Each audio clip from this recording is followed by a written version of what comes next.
Pero yung bata. Patayag. Patay. May pasikulo, may kasab. Namin mo lang. Magyali na ano ka. Look do siguro. Ito sa butsoy. Aw na. Uy, mayat. Aw, siya kahapon eh. Oh, wala man dali. Dali ko. Matan. Puro matan ko. Matahan. Ay, wasa na ka ko na. Wow ta. Wala na. Ay, ay mo na. Kuno anong pating eh. Pating. Pating-pating. Patingan. Ikipot mo kita pating ah. Pating. Katagot. Ayaw, di ma.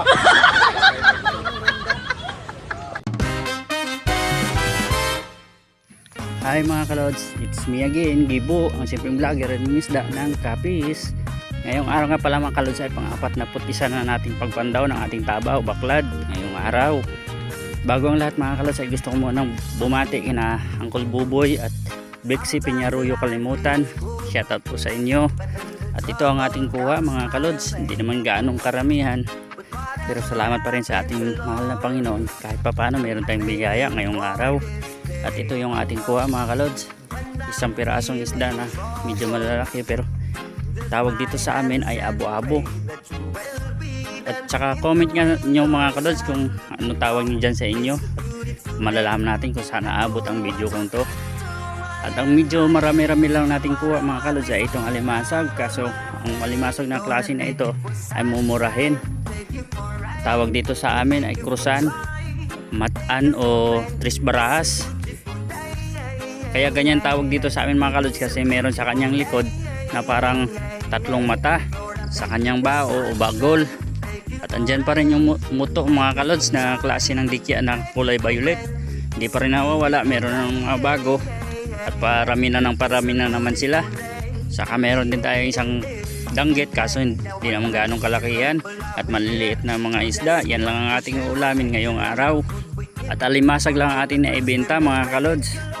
Kaso yung binta natin halagang 50 pesos lang, pangkalahating gas lang muna. Kaya yung ating may bibenta sa gas na pupunta, wala tayong magagawa mga kalods kundi muna magtiyaga at antayin kung kailan darating ang mga biyaya. Hinihingal na naman tayo mga kalods kasi habang naglalakad tayo pa uwi ay nagbo-voice over tayo. Kaya kayo na bahala mga kalods na tumapos ng aking video. Salamat sa inyo.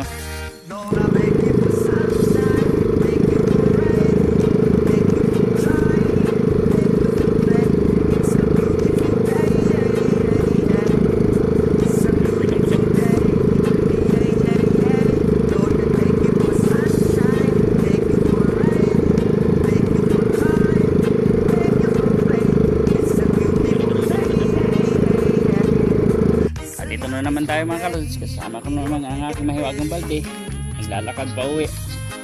Yan o, yan ang ating mga ulamin ngayon. Kaya tsaga-tsaga na lang, wala tayong masyadong kuha. Ganun talaga mga kalods, kasi wala naman tayong doon tinatalian, tinukulong para pagdating ng kinabukasan meron tayong makukuha. Hindi ganun mga kalods, kaya tsaga na lang. Kaya hanggang dito na lang muna mga kalods. Salamat sa inyo. Bye bye. Thank you for watching.